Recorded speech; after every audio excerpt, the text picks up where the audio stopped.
So my partner, Alexis, and I, Max, did our service learning project at Brookdale Oviedo, which is an assisted living facility in northern Oviedo. So our project, we wanted to teach the elderly some basic French fundamentals. So to do that, we used a PowerPoint presentation, which had those fundamentals, basically the alphabet, introductions, colors, responses such as oui, merci, and so on.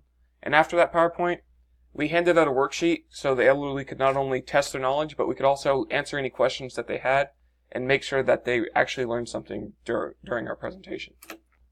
So we faced a few challenges during this presentation. First of all, the reception of the audience members was very mixed. While some of them really enjoyed it, some of them simply didn't understand what was going on, and while that was discouraging, I think we still did a great service to those who were engaged and having a good time. Another issue was volume. We were in a very large room, and as it goes with the elderly, some of them couldn't hear very well. So we had some issues enunciating and making sure everyone could hear what we were saying, which is very important in like a language lesson. And finally, the materials provided by this facility were an issue because we were told that we were going to have a television or a projector in order to use our PowerPoint presentation, but we couldn't, and that made it to where we had to use our PowerPoint basically as an outline for a presentation, which made it harder, but in the end it worked out.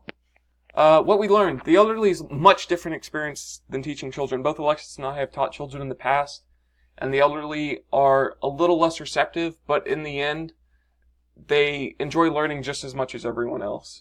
Your learning is very universal. It's easier to teach some French to someone who already knows a Romansh languages. We had a guy there named Javier that already knew Spanish, and he picked up on it a lot faster than everyone else. And finally, the community is very receptive when you put yourself out there to help them. Even though a lot of them didn't seem very receptive to it at first, in the end, they all made very clear that they were really thankful for us coming and trying to give them a lesson and trying to help out our community, and that was really special. So what would we do if we could do it again? We'd probably spread our visit out over 3 to 4 days, just because I think that would be a better way for us to ensure that the knowledge stuck and that they didn't just forget it right after we left. But some of them did take the worksheets back to their rooms with them, which is nice, so they probably were able to remember the lesson and use it in the future. I would probably work with children. We are both, I think, more comfortable working with children. The elderly children are more receptive and they're happier to learn. But that's not to say that this was a bad experience. We still had a lot of fun doing it. And we'd also have a backup plan for parts of the project that simply couldn't be implemented.